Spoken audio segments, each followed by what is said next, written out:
En partenariat avec Dieu TV et la RTMV, l'Église en mission vous propose Le Bon Pâturage, un programme présenté par le docteur Job Moukadi. Je prendrai mes faibles mots pour te dire quel Dieu merveilleux tu es. Merci pour la vie, pour la vérité et pour le chemin. Madame, Messieurs, que la paix du Seigneur Jésus-Christ soit avec vous chez vous. Nous avons pour thème aujourd'hui le corps du chrétien. Nous allons lire pour ces deux références. Nous commençons avec Ephésiens 5, 29 qui nous dit ceci.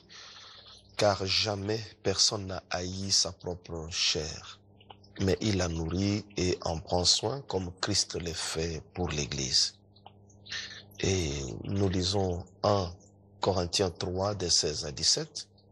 Ne savez-vous pas que vous êtes le temple de Dieu et que l'Esprit de Dieu habite en vous? Si quelqu'un détruit le temple de Dieu, Dieu le détruira. Car le temple de Dieu est saint et c'est ce que vous êtes. Nous avons certainement noté la menace qui existe dans la seconde lecture que nous venons de faire. Si quelqu'un détruit le temple de Dieu, Dieu le détruira. Et nous savons que notre Dieu est un Dieu qui ne ment pas. Il dit la vérité. Et nous avons intérêt à le prendre au sérieux. Il nous dit que notre corps est le temple du Saint-Esprit, nous qui avons reçu Christ dans notre vie comme Seigneur et Sauveur personnel. Parce que le Saint-Esprit ne peut aller que dans le corps de la personne qui a reçu Christ. Il ne vient pas avant. D'abord, le sang de Jésus vous sauve, vous purifie, vous sanctifie. C'est en ce moment-là que le Saint-Esprit vient. Voilà pourquoi Christ est mort avant que la Pentecôte n'arrive. Il fallait d'abord que le sang de l'agneau coule pour que le Saint-Esprit vienne. Autrement dit, Jésus-Christ est le don de Dieu pour l'humanité, pour le monde entier, tandis que le Saint-Esprit, il est le don de Dieu pour l'Église. C'est le don que Christ a fait à l'Église du Seigneur, c'est-à-dire aux enfants de Dieu seulement. Alors, Dieu nous dit que nous qui avons reçu le Saint-Esprit, nous devons savoir que notre corps ne nous appartient plus, il appartient à Dieu, et que nous avons intérêt à bien l'entretenir, car celui qui va détruire son corps, la Bible nous dit, Dieu le détruira.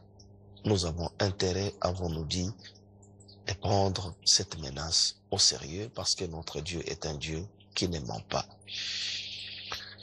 Et en sachant ces choses, nous pouvons nous examiner nous-mêmes parce que l'homme qui veut échapper à la colère de Dieu commence par un examen interne. Il ne commence pas par juger les autres, mais il commence par se juger lui-même. Nous pouvons détruire notre corps par le péché. Prenons le cas du péché d'impudicité, par exemple, qui peut conduire quelqu'un à contracter des maladies sexuellement transmissibles, des maladies mortelles. Et cette personne a détruit son corps. Il est donc important de revenir par la repentance, par la confession de ses péchés auprès du Seigneur. Il faut reconnaître son tort. C'est tout ce que Dieu vous demande aujourd'hui. Si vous êtes tombé dans un tel piège, si vous avez exposé votre corps et que vous avez détruit votre corps avec de telles maladies, parce que vous vous êtes méconduit, vous avez fait du péché votre conduite et que vous avez attrapé cette maladie, il est bon de revenir. La première des choses à faire, c'est de demander pardon à Dieu du fait que vous avez détruit votre corps en contractant de telles maladies que vous pouviez éviter tout simplement en restant obéissant devant la face de Dieu. Donc nous comprenons que une personne qui se répand de la sorte, il obtient la grâce de Dieu. Parce que le Dieu que nous servons, le Dieu en qui nous avons cru, est un Dieu bon, est un Dieu miséricordieux, compatissant. Son amour est infini, ses bontés sont inépuisables. Il est le Dieu de grâce. Il écoute ceux qui ont le cœur contrit, ceux qui souffrent au fond d'eux-mêmes, ceux qui reconnaissent leur tort. Le Seigneur vient pour les secourir. Je voudrais que chacun de nous comprenne cette réalité et accepte, n'est-ce pas, de mener une vie conforme à la sainteté, une vie conforme à la volonté de Dieu. C'est de cette manière que nous allons aussi protéger notre corps contre toutes les puissances de l'ennemi. Il y a aussi la sous-alimentation volontaire. Il y a des gens qui manquent la nourriture, c'est vrai, dans beaucoup de coins, mais sur la planète Terre, il y a beaucoup de gens qui souffrent de la faim, non pas parce qu'ils le veulent, mais parce qu'ils manquent les moyens de se nourrir. Nous compatissons avec tout cela. Mais il y a aussi des gens qui détruisent leur corps dans une sous-alimentation volontaire. Pourquoi? Parce que la personne s'est livrée à la drogue, s'est livrée à toutes sortes de stupéfiants, et cette personne n'arrive plus à avoir l'appétit, par exemple. Et c'est ce qui le détruit, qui détruit son organisme. Une telle personne est en train de détruire son corps. Et si vous êtes un chrétien rétrograde, vous avez abandonné la foi chrétienne, vous avez renoncé à suivre Christ pour vous livrer à la drogue, pour vous livrer à toutes sortes de pratiques mauvaises, il est important pour vous de revenir aujourd'hui auprès de votre Sauveur. Jésus-Christ vous aime pour la vie. Il est mort pour vous à la croix. Il a payé de son sang pour que vous ayez la vie éternelle. Ne vous éloignez plus de lui. Revenez à Christ, confessez vos péchés, délaissez-le et le Seigneur va vous accueillir. Il va vous prendre de nouveau dans ses bras parce qu'il est le Dieu de grâce et de bonté, le Dieu qui pardonne les péchés des hommes. Confiez-vous en lui de tout votre cœur et il vous sauvera. Nous ne vous prêcherons pas un pardon sans repentance. Il est important pour vous de comprendre qu'avec la repentance, vous obtenez la grâce de Dieu. C'est la repentance qui est la clé de la délivrance. Vous pouvez obtenir la délivrance de la main de Jésus-Christ en reconnaissant vos péchés. Ceci, personne ne le fera à votre place. Aucun ange, aucun serviteur de Dieu ne pourra le faire à votre place. Un serviteur de Dieu ne peut venir que secourir celui que Dieu a secouru.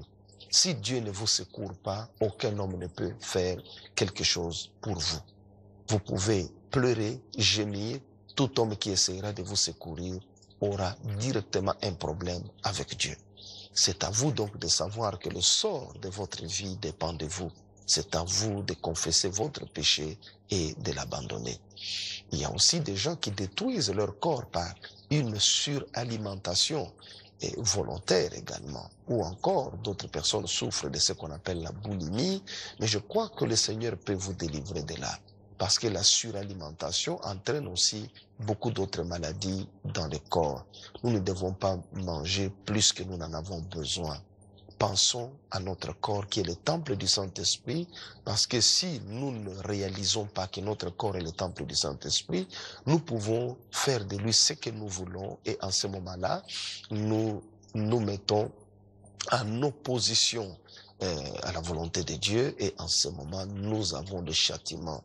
Et le châtiment du Seigneur est très fort. C'est quelque chose qui peut vous ruiner à vie. C'est pour vous dire que si vous ne vous repentez pas, vous ne pouvez pas vous en sortir. Parce que le but du châtiment n'est pas la perte de la personne châtiée, mais sa correction. Cette correction ne porte des fruits que lorsque la personne comprend et se repent. Parce que le châtiment n'est pas un rejet.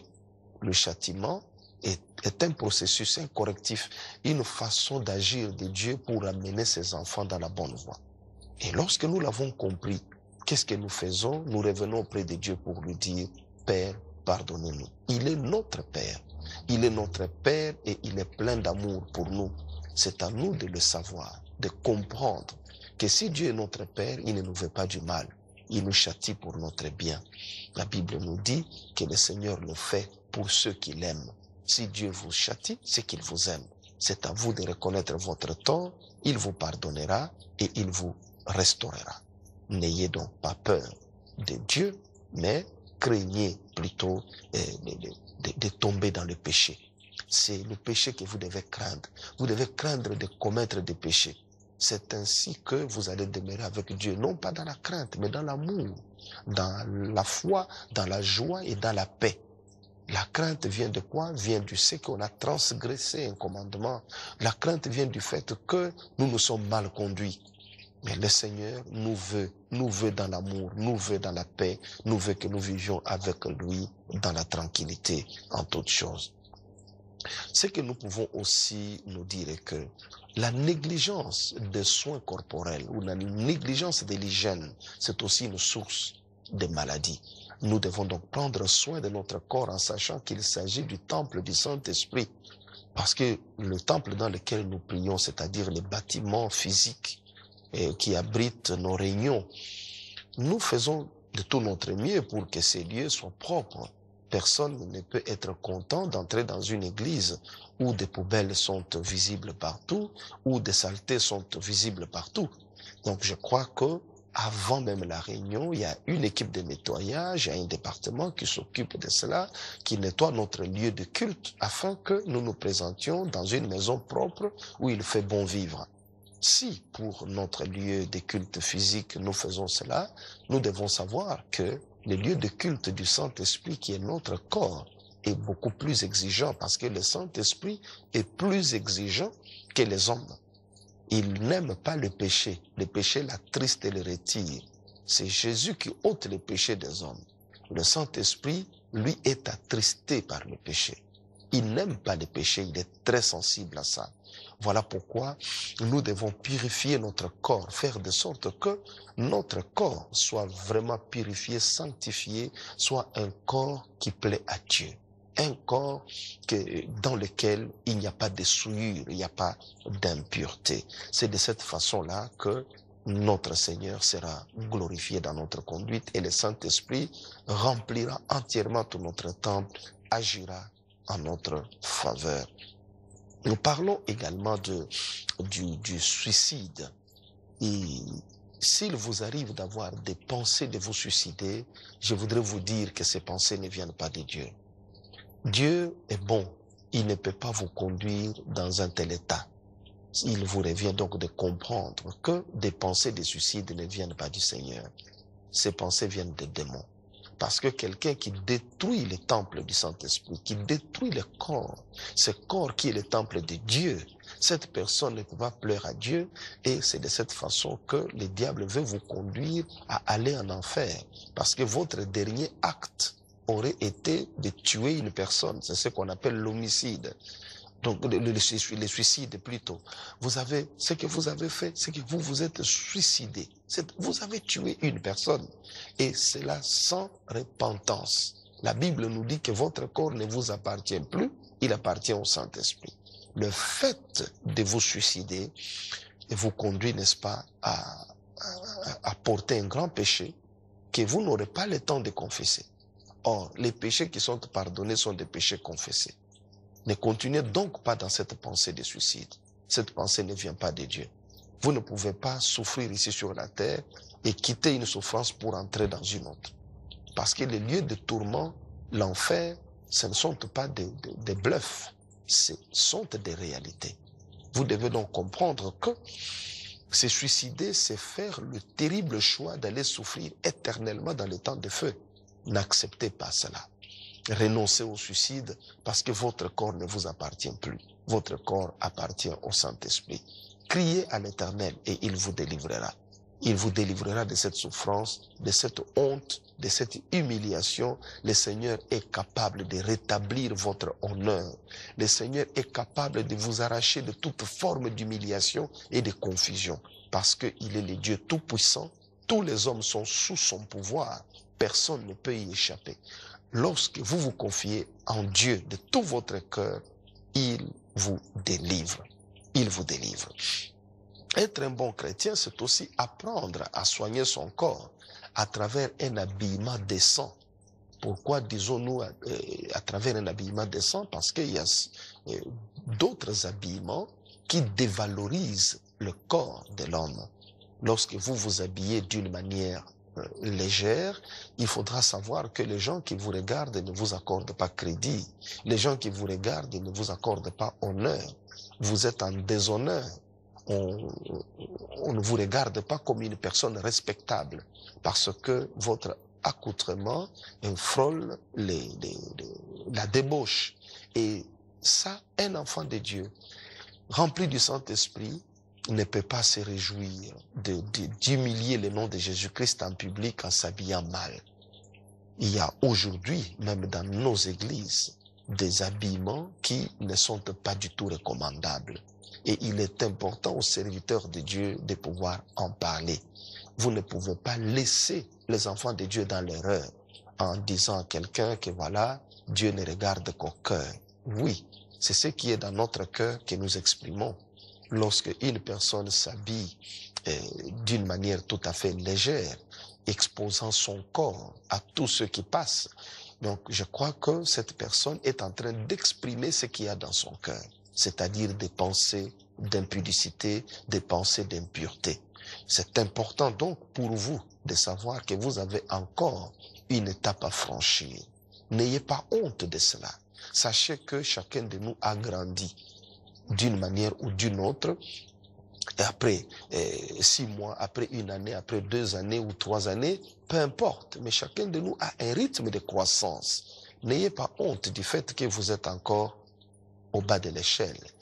Retournez vers Dieu, recherchez sa grâce, priez, le Seigneur va vous aider et vous arriverez à vous habiller d'une manière qui honore le nom du Seigneur. Et ça, le Seigneur le veut bien. Voilà pourquoi la Bible de nous habiller d'une manière décente. Que vous soyez homme, que vous soyez femme, sachez que votre vêtement peut scandaliser les gens. Et vous n'êtes pas là pour scandaliser les gens. Vous ne pouvez pas vous rendre à l'église comme ceux qui se rendent dans des boîtes de nuit. Vous devez comprendre que vous allez dans un lieu saint, non pas pour être une occasion de chute pour les autres, mais pour être un sujet d'édification pour ceux qui vous voient, pour ceux qui parlent avec vous. C'est important pour vous de penser aux autres, de ne pas être égoïste, de ne pas penser qu'à vous, à vos sentiments. Nous sommes donc des chrétiens, nous avons un Seigneur, le Seigneur Jésus-Christ. Obéir, c'est faire la volonté de quelqu'un d'autre. Notre Dieu nous demande donc d'être obéissants. Obéissons-lui en nous habillant d'une manière décente, en nous habillant de manière à édifier ceux qui nous entourent et non à devenir une occasion de chute pour ceux qui nous regardent. Cela concerne autant les hommes que les femmes. C'est pour nous une occasion de comprendre que notre corps, en tant que chrétien, ne nous appartient plus, mais appartient au Saint-Esprit. Honorons ce corps. Nous devons aussi savoir, n'est-ce pas, nous donner des soins de santé à notre corps. Si quelqu'un est malade, par exemple, et qui ne veut pas se rendre à l'hôpital, ou encore ne veut pas prendre ses médicaments, cette personne est en train de détruire le temple du Saint-Esprit. Il vous revient donc de prendre vos médicaments, de respecter les conseils de votre médecin et de soigner votre corps. Les soins de santé sont utiles pour vous. Et parce que vous êtes un chrétien, vous devez être en bonne santé.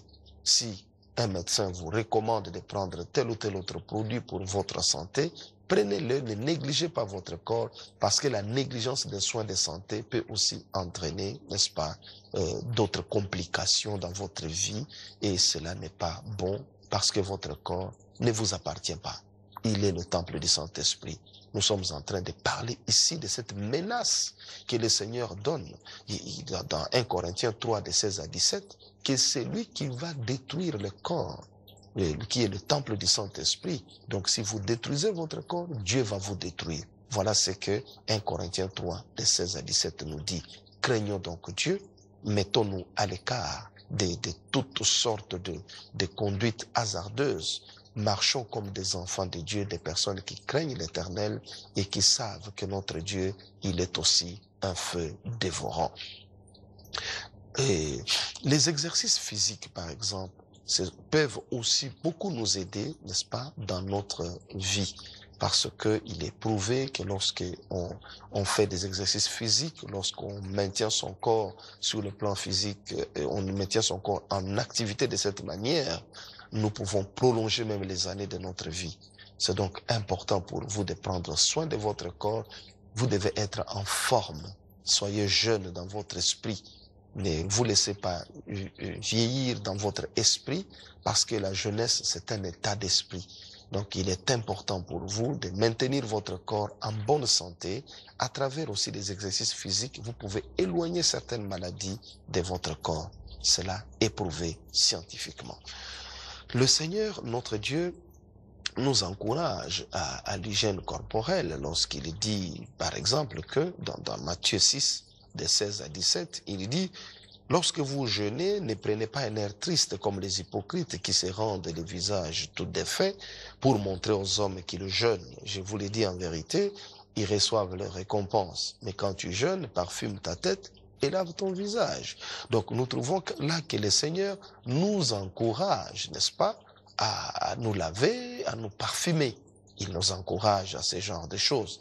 Nous ne devons donc pas les minimiser. Nous devons plutôt mettre tout cela en pratique. Voilà pourquoi, ayant lu un tel passage, nous pouvons maintenant voir autre chose. Tout ce que nous venons de voir concernant notre corps physique nous a permis de comprendre que notre corps physique nous demande beaucoup d'efforts, nous demande beaucoup d'argent. Nous pouvons dépenser beaucoup d'argent pour des vêtements, pour l'énergie.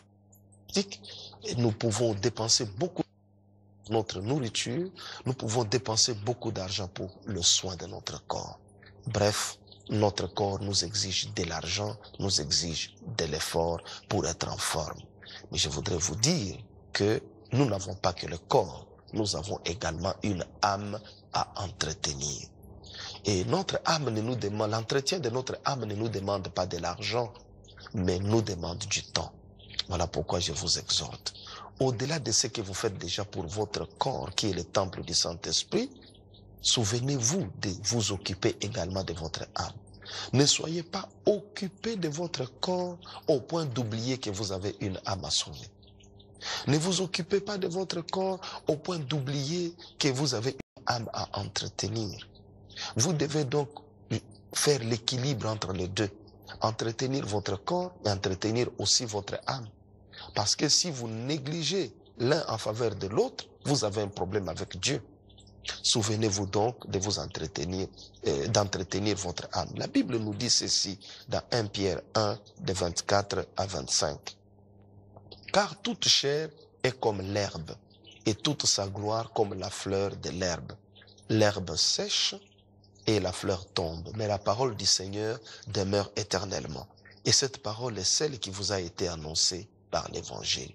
Voilà comment on nous décrit la chair. Nous devons entretenir ce corps, avons-nous dit, parce que c'est le temple du Saint-Esprit. Mais sachons que ce corps, c'est comme une fleur. Et la Bible nous dit, car toute chair est comme l'herbe, et toute sa gloire comme la fleur de l'herbe. L'herbe sèche et la fleur tombe, mais la parole du Seigneur demeure éternellement.